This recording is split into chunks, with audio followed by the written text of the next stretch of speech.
podcast. I'm excited today to have Stacey Stegenga on the podcast. I think she's going to be able to share a lot of great value with you guys on her real estate investing journey and her story. Stacey, welcome to the show. Thank you so much. An A+ on my last name. You nailed it.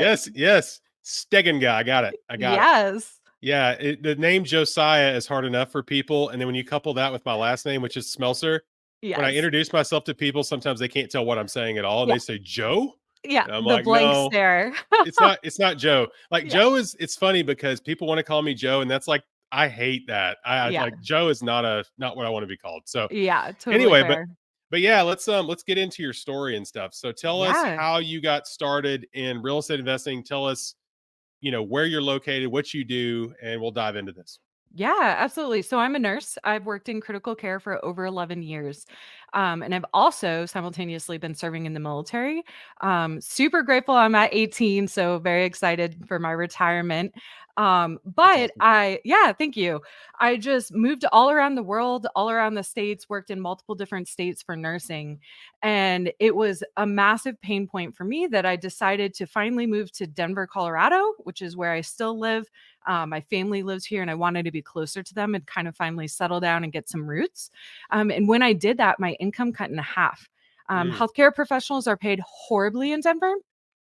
Part of it was a massive increase in cost of living, mostly started when weed legalized, worsened with all the tech that's moved in here. It is a phenomenal place to live, so it's justified, but healthcare needs to get it together.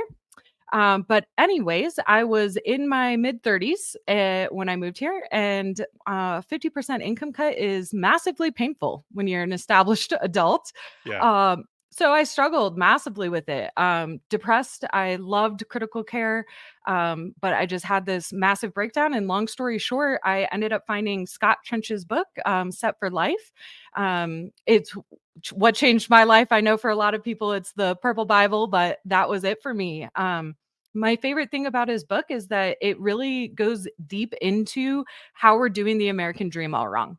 And we're basically imprisoning ourselves to our careers by buying all of these liabilities. So it changed everything for me. And that's what got me interested in real estate. And that's truly the segue that got me into investing in real estate. I love it. Yeah, the idea that the American dream is, I mean, what was communicated to me when I was growing up, which is kind of it's a formative time in your life when you're a kid and you're Yeah. growing up and you're being taught what you need to do, right? Mhm. And what I learned was you need to study hard in school and get a job and make yourself useful to an employer Yep. and make a good living and then invest some of that money in your 401k, keep your employer happy, keep your job. You could Mhm. occasionally change jobs and level up, right? And then eventually you'll make enough money that you'll have enough to retire and that's like your life. And the And problem, yeah, and go buy ahead. the nicest house that you possibly can Right. afford. Right. Yes. And the problem with that is that doesn't fit everyone. Mm-mm. It like I'm entrepreneurial, it's in my DNA, and me trying to climb the 9 to 5 world ladder, it was like I was a fish out of water. Yeah. And I know there's others like that too. I mean, it was so bad that when I was there, it was like I felt bad for them because I didn't want to be there so much. And I did my best to always have a good attitude and work hard and everything else. But you want to do something you love. Yes. And so when you're in an environment where you feel like you're stifled or you're not doing the right thing with your life, it's like it can kind of like steal your soul a little bit. Yes. That's exactly the way I describe it. Yeah, Yes. yeah. So the idea that the American dream is that is Mhm. kind of it's led a lot of people down the wrong path. And that's one reason I wanted to start this show, because I believe there's another way, right? And Absolutely. real estate did that for me. Mhm. And I know you're going to tell the same story, which I love. So Yes. let's talk about how that took place. Yeah. So, first, I always have to recognize that I always recommend to people to niche down as early on as possible. I spent 2 years in analysis paralysis, and it was for two reasons. As a nurse and on a single income, it was truly, and I truly mean blood, sweat, and tears, especially in the nursing career. And I was so afraid of losing that initial savings. Scott Trench refers to it as the runway, but your nest egg, your whatever you want to call it. Um, I was crippled with fear. But then the other thing is that I started without clarity. And thank goodness I had a mentor that pointed out to me, like, you seem to really be struggling in your W 2. You need to stop looking at the Denver market, which is what I was doing at the time. And he just pointed out, like, this is an appreciation market. You're looking for cash flow. And when Mm, he said that to me, it was like a light bulb. So I was actually able, and this is the blessing in disguise. When I worked in Florida, I started my training in trauma there, and I worked in ERs and other things. So I was able to pick a market and then use my nursing knowledge for gentrification to buy in the perfect growing neighborhood.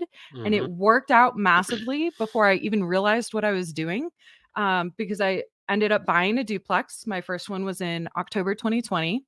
I bought my second duplex in May of 21, and both of them doubled in value almost by the end of 21. So that's when I did a cash out refi, and I was able to buy my third duplex cash in the beginning of 22. Love Um, it. Love it. yeah.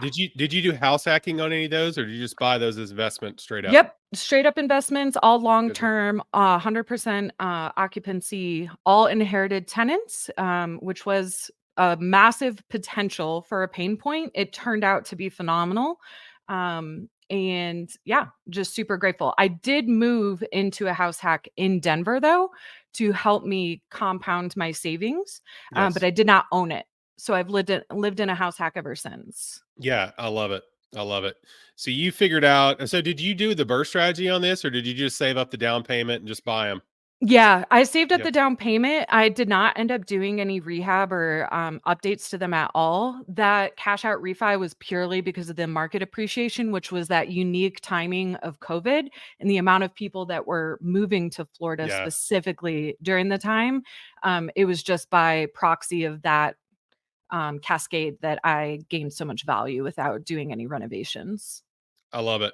I love it. So what's the status of these properties now? Are they still rented? Have you raised the rents any? I know you said you did a refi and then you took that money to buy more properties. And by the way, this time period where you did this, we were doing the exact same thing. Mhm. And so were a lot of other people. That was like the golden window, right? Yeah. And people were the funny thing is people were talking about how housing was too expensive. Mhm. And it cracks me up because Yeah. it's like, look at now, everything's as much or more Insane. now, and the Yes. rates are double or more. And so it's like the stuff back then, there were a lot of deals that would cash flow. And it's like, Mhm. that's what you need is cash flow, right? In the rental Yep. property game. So Yeah. so yeah, what are you doing with those properties now? So they're all still long-term rentals. I have been very blessed to have a ton of rent appreciation as well. So my cash flow is ridiculously high. I will Awesome. always continue to advise to people that are listening that at a minimum, so my metric, I kind of mirrored Brandon Turner's when I was analyzing properties, and he used the $200 per door with a minimum of 10% cash on cash ROI. So I started with those metrics, and let me say that it is a very solid foundation to start from because at every single one of my properties, there was some surprise in an expense. One of them is even just a $30 electric bill for a well pump. And they didn't even Mm. find that it was hooked to well water on my home inspection. So you're just always going to have these surprises. And so that's why I love that $200 because if something cuts into it, you're still most likely going to end at $100 per door in cash flow. Um, so love that. But now I have upwards of $500 to $700 in cash flow per door. Sweet. Again, yeah, because of that rent appreciation. My fourth duplex that I ended up buying, I lovingly refer to it as my nightmare property. I am very excited to sell that.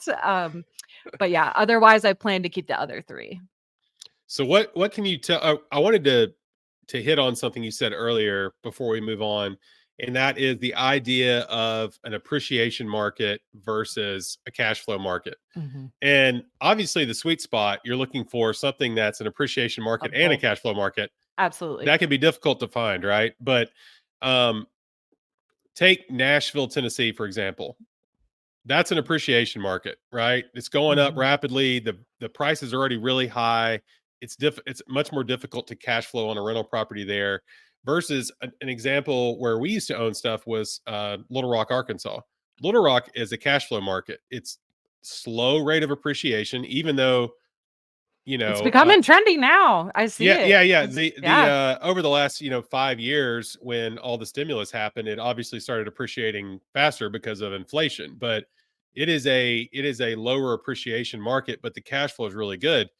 Well, when we started investing there, our cash flow was great, but we started looking at the historical appreciation rate there, and we were like, this isn't really going to probably get us where we want to be because it's not going to appreciate enough. And that's where, as a real estate investor, you want the cash flow, but you don't want to invest somewhere where it's just keeping up with inflation. You want to be outpacing inflation, right? You want it to be an inflation hedge Yeah. because if you're just keeping up with inflation, you're not really making ground outside of the principal being paid off, right?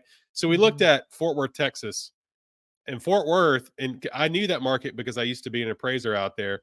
But Fort Worth was we were able to get cash flow, so it was cash flowing and the appreciation prospects were really good.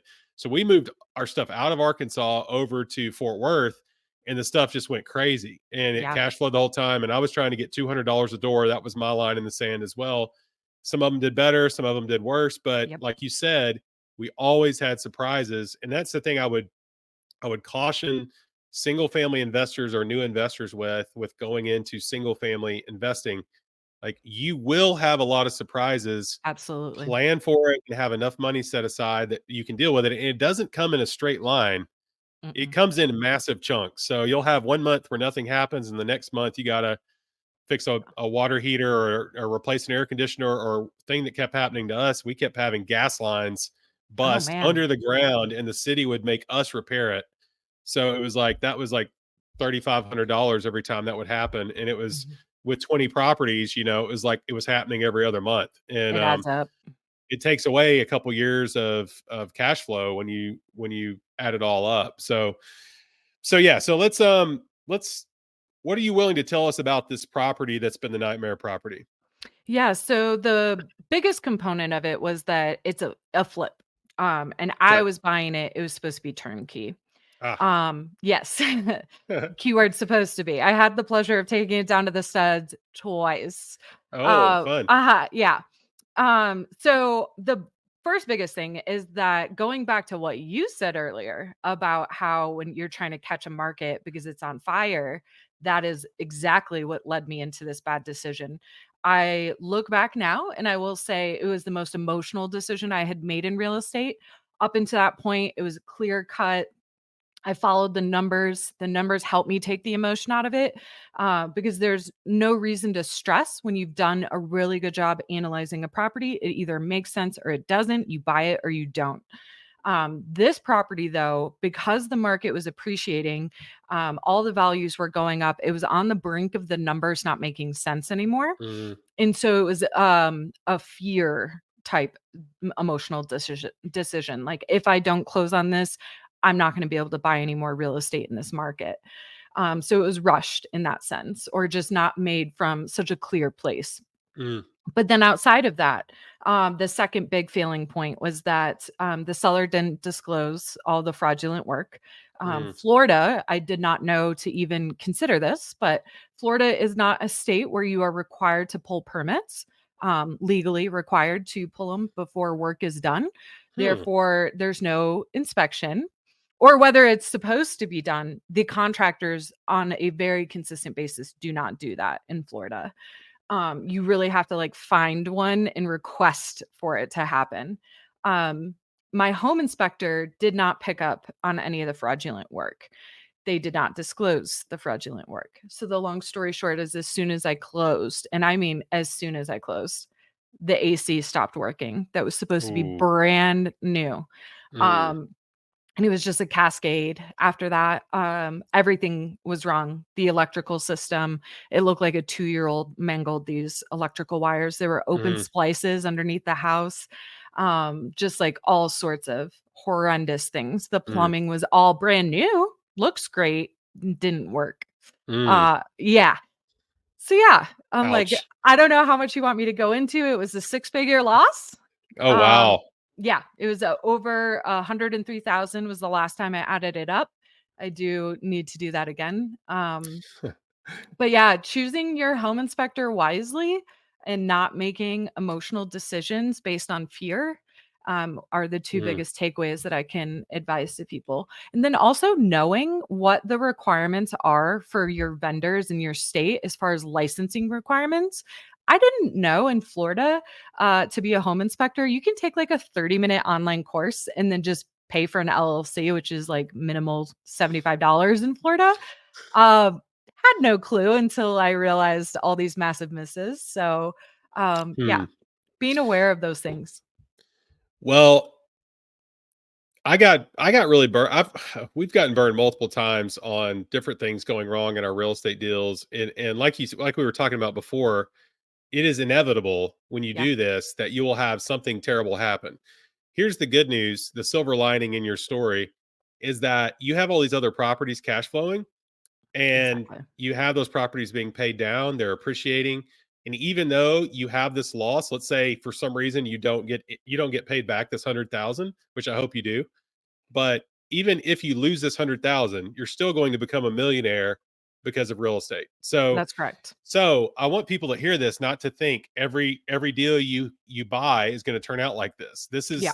This is the outlier. This is what happens in a worst case scenario, but sometimes it does happen. Like we've had some rough things happen. We had one contractor that showed up to our place and did work for a couple months, and this was out of state. Like I was in Alabama, this was going on in Little Rock, and he was sending us pictures of the work that was being done, and he was recommended by a close friend of mine, Mhm. so I trusted him, right? Yeah.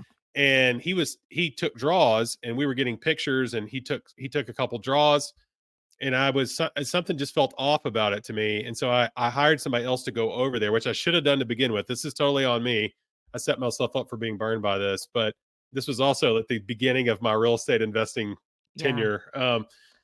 The guy goes over there, and he hadn't done anything. I mean, he was taking Mhm. pictures of another job and just taking our money. And dude had a drug habit, and he had done this to like six people at once, and he stole. It was like hundreds of thousands of dollars.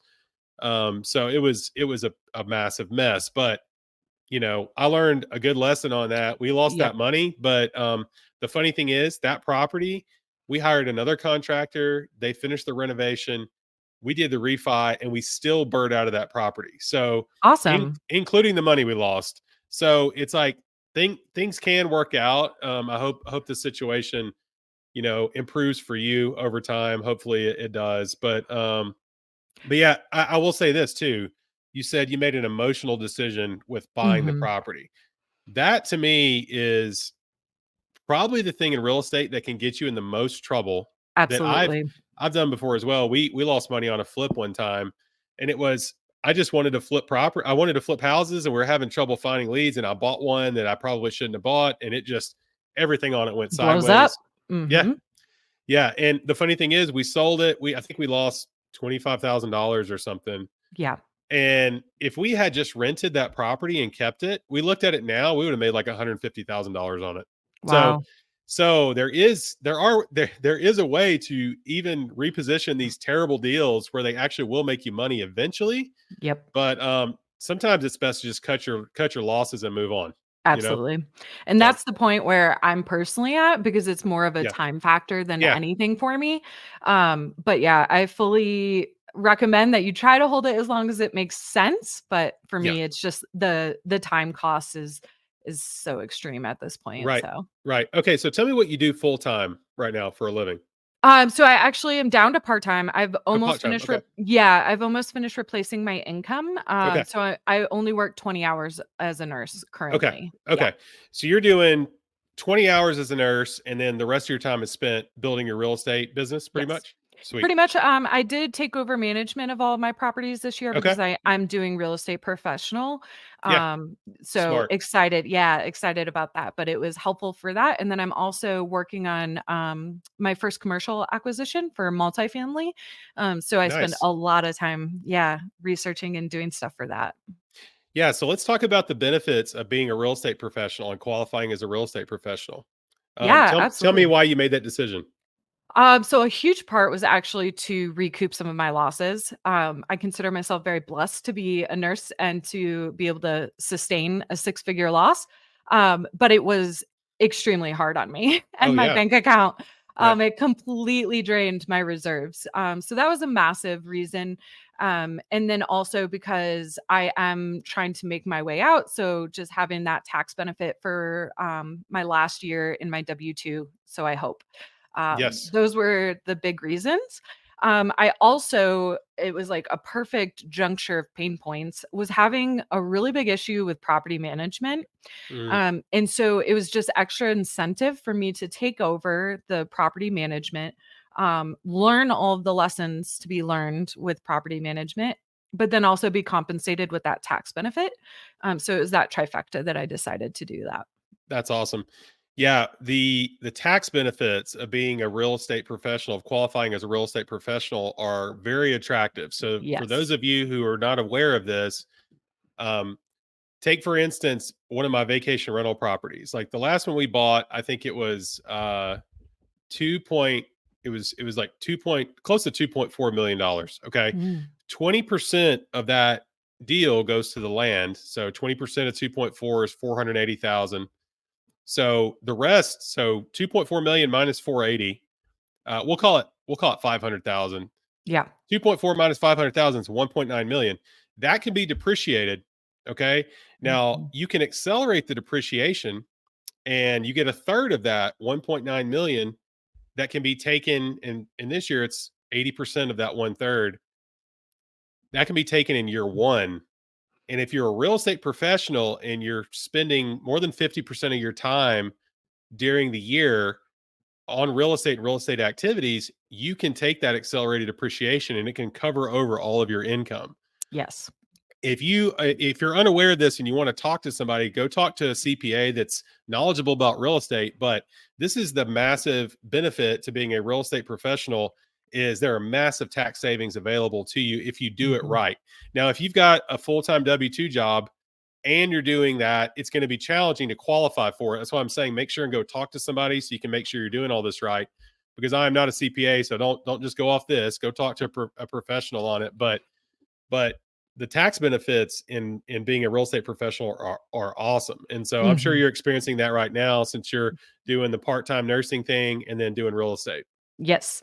Yeah, and, it's massively beneficial too to specifically high net worth earners. Yes. So that was the most interesting part for me. I was actually, I feel like, probably a little more fearful than normal, because a lot of the case law is a highly litigated benefit because it is so massively beneficial. So a ton of people really strive to use this because it's one of the Right. greatest levers in the tax code. But because of that reason, there was actually a ton of case law on medical professionals. So I wanted to make sure I was crossing my T's, dotting my I's, because I was like, I cannot go to jail. The IRS scares me. So definitely look into it. There are a lot of nuances to the rules with it. So just make sure you're following them Yes. because it is Yes. not something to be taken lightly. It's not. It's not. And that's why, I only work in real estate and I'm a Mhm. broker and appraiser and have all these rental properties. It's like I qualify. And so I am dead set on maximizing all that. Like Yes. if there's a lot of people that are working full time in medicine, Mhm. doctors, and they're trying to also use this. Like it gets a Yeah. little stickier with all that. And not saying you can't do it. There's a whole group of people that are, but look into the rules and regulations around it. Make sure you're complying fully, so you can make sure and keep the tax man happy. Yeah. Um, so let's talk about this commercial deal you're wanting to do. What's your Yeah. goal with that? So just to finish replacing my income, like I said earlier, I'm almost at FI. But I've also just wanted to scale for economies of scale. Yeah, I love duplexes; they've made perfect sense for me. But I was wanting to diversify out of the Florida market just for natural disasters. right. There's currently massive insurance issues in the state as well. So just kind of going into the Midwest market and then into multifamily. Okay, Um, so I am going to JV versus syndication. So that's another exciting component. I'm a sure. huge advocate for healthcare reform. And I'm super excited to be taking it down with 2 other medical professionals. And so Cool. it's just a very special thing to help other people and work with them to all collectively diversify our income and Yeah, find a better way. that's awesome. Where specifically are you looking, and what size deal are you looking to buy for your first one? So 5 to 30 units, most specifically staying smaller, again, that low hanging fruit that a lot of syndications aren't going to want to go for. Hmm. And then Midwest markets, we're specifically bullish on South Dakota. I work for the Air Force up there. And then there's a Gotcha. lot of interesting medical components in the state. So hoping to, again, leverage that insider knowledge to their market. So Yeah, fingers crossed. that's awesome. Yeah. Okay, so let's talk about some things that could help people that are thinking about getting into real estate. So when did you start? How long ago, like amount of years or months did you start? And then how many units do you have now? So I started learning in 2018. It was almost 2 years to the T. I started November 2018. I bought my first duplex October 2020. Okay, So my greatest piece of advice to help people get started is to actually choose a strategy within real estate that most aligns with what you're trying to achieve. I think a gotcha. lot of people come into it and they have this like shiny object syndrome. Like Oh yeah, for sure. short-term rental is amazing. It has so much cash flow. So they go towards that, not realizing it's a full-time job. Yeah, Short-term rental is not passive. So if you're in this for passive income, you need to swing to the other side and be looking at syndications, long-term rental, triple net, things of that nature. Um, so yeah, just like really having people align. But to answer your question, I currently have 8 doors, all in the Florida market. And I think that was everything you asked me, right? yeah. So what I like about this is this isn't there isn't only one way to do real estate. You don't Mhm. just have to do the BRRRR strategy or just put 20% down on everything or just do multifamily. There is a way if you're a working professional and you want to get into this, just to Mhm. save up some money and go buy a property. That will Absolutely. change your life if you hang on to the properties. Yep. That's the key. That's the key. And I talk about this all the time. Flipping is great, right? Flipping is great, but it's a job. Yeah. Flipping is a Absolutely. job. So you make that if you have a successful flip and you make your 35,000 or whatever, you got to pay short-term capital gains tax on it. So you're not Mhm. walking away really with 35. You're going to pay that short-term capital gains. And not all your flips make 35,000, right? So No. sometimes you get a bad flip like we did where we lost 25. So we had, we flipped probably done 30 flips to date, and we've only had one that cost us that much. We've had some that just barely made anything, and we've had some make a lot. Yeah. But on average, they make great money. But when you get the bad ones, it can be a bad thing. But when you get Yes. the rental properties and you hang on to them for 20, 30 years, or you hang on to them for 10 years and they've tripled in value and you sell in 1031 into apartments, Mhm. that's like how you create long-term wealth. Absolutely. So the awesome thing about what Stacey's done is she she took where she was, she invested in real estate, and she's done refinances, moving the money into other deals, and she's leveling up now, moving into multifamily. And that's the path, I think, Mhm. to massive wealth creation and success in this is just do what you can where you are, make progress, and then level up as you start Absolutely. gaining more equity in your deals. I also think reserves is Yeah. a super boring thing that people don't love to talk about. It's not very sexy. And it is what saved me from not losing my entire portfolio when that nightmare property happened. So Yes. just having a really strong respect for the importance of reserves. I think a lot of people get caught up in this scaling, how many doors, how many properties I can buy, just all of those things. And to your point, like you can buy one property and hold it for 30 years and be set in retirement. Yes. So while I appreciate all of the like energy for financial freedom, be a millionaire, buy all the doors, it's great, but align your goal with what you want. Like don't just chase someone else's dream. Right. Because when you have that strong why, it's going to make it worth it when you're in the stress because it will come. There will be issues. So just having a healthy respect for that and doing what lights you on fire with reserves. Right, absolutely, and the reserve thing is so big. Like when we were in when COVID happened, we were in the middle of flipping 10 houses we had Oh, just purchased at yeah. once. And we had hard money running on that. And Mhm. when COVID happened, the hard money lender wanted his money back. Yep. And it's like we had just started that loan, and then we just had, it was just a cascade of all these things that we had to have reserve capital for to get through it. Mhm. Now we took the reserves we had, invested in the properties, got them renovated, got them rented, refinanced once the market started going up, ended up selling those, and that's how we have all the vacation rentals we have now. So we've actually gotten all of our money back at this point. But if we hadn't had those reserves, we might have lost the entire portfolio. Yeah. So just like And you. to that point too, another big thing that I feel like a lot of attention hasn't been called to is during that time, there were people that I knew, investors that were relying on an personal line of credit or a business line of credit, having that line open as their reserves. And all of them got called due or all of them got closed during COVID because everybody was tightening those purse strings. Yeah. So when I say reserves, I do mean cold hard cash. Unfortunately, it sucks to have it sitting in your bank account. We always want to spend it as investors, but it definitely saved me through and through. You never know what's going to happen. So don't rely on a line of credit. It can get shut or called due at any point. Yes, absolutely. It totally can. Well, this has been an awesome episode. I really appreciate you sharing your story with us, Thank you. and for all the tips and sharing the failures and the things that are going badly as well, because that is how real estate works. Yes. It's not all Rainbows and perfection. No, sunshine. it's not. Yeah. It's not. Don't we wish? That is actually the one commonality with all real estate investors is we all have terrible stuff happen. That's Yeah. just honestly how it is. It sucks when it happens, but it will happen to you if you're a real estate investor. But the cool thing is you stick with it and you will become a millionaire. And oh, Yes. one more thing I wanted to say, you mentioned the talking about number of doors is the most misleading thing that goes on in the real estate circles and the most toxic thing in my opinion, Absolutely.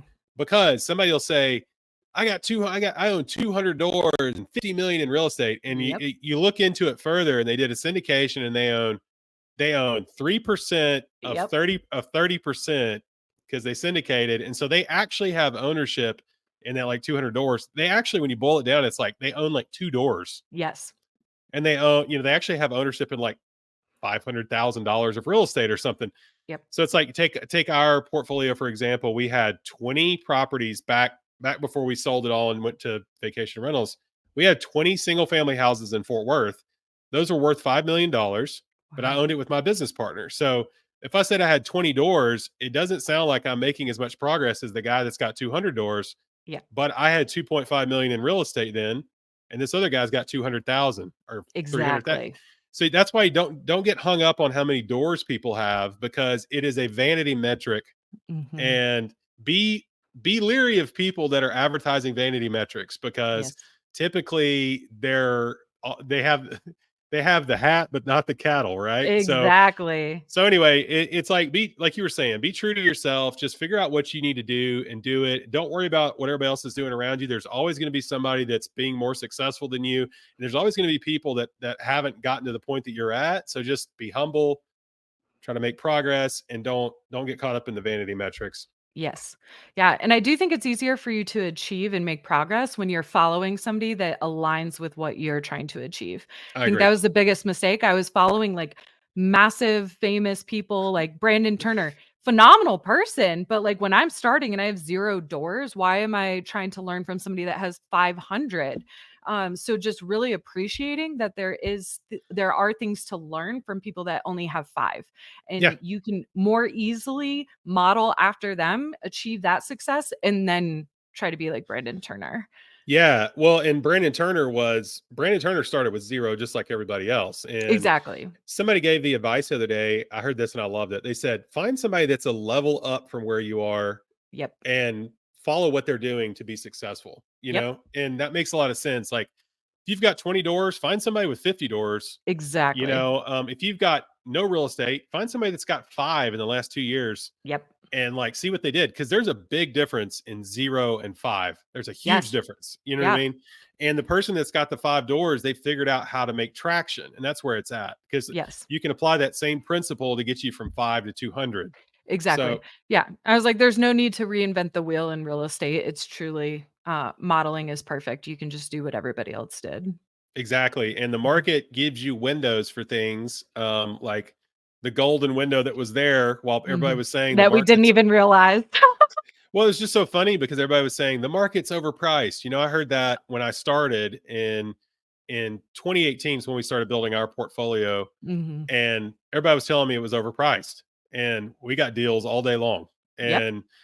And then we sold those in 2021 when the market went crazy, and we 1031 into vacation rentals, and then our portfolio profit Returns. Yeah. exploded. Yep. Yeah, and so if I had listened to everybody telling me it was too expensive, I was like, well, I mean, the interest rates on these are below the level of inflation. So why would I not Literally. borrow as much money as I can to buy cash Yes. flowing Yeah. rental properties? And Well, I'm and locking. if the numbers make sense, like, Yeah, don't listen to the naysayers yeah, anyways. Like, yeah. And then yeah, if the property's going to cash flow, if the numbers make sense, yeah. and you're locking these in on a 30-year note, it's not like you've got a renewable in 2 years. It's like I'm locking a 3.5% interest rate in for 30 years, Yeah. and the numbers work. Like inflation is running high like it was back then. Like back then, it was like 7%. Well, if Yes. this property just goes up 7% a year, it's going to double in. It's like 8, 9 years or something. It's like that's well, yeah, I should buy as much of this as I can get. As long Absolutely. as the numbers work. So, um, well, hey, thank you so much for joining us on Thank this you. episode, and yeah, and sharing your story. And I'm excited to see where you go from here. Tell the listeners how they connect with you. Yeah, absolutely. My Instagram is my favorite place. I am trying to gather all the people to support that healthcare reform. Even if you're not a healthcare professional, if you ever have a family member that's sick, or if you unfortunately become sick, these things really matter. It is getting really bad in America. So I really appreciate your support. My handle is invest4freedom_RN. And as a bonus for your support, you get all my free education, all my lessons. I share everything for free. So please find Sweet, me there. I love to connect. awesome, awesome. Well, guys, we're gonna wrap this episode up. I appreciate y'all joining us. I love you guys, and we'll catch you on the next episode.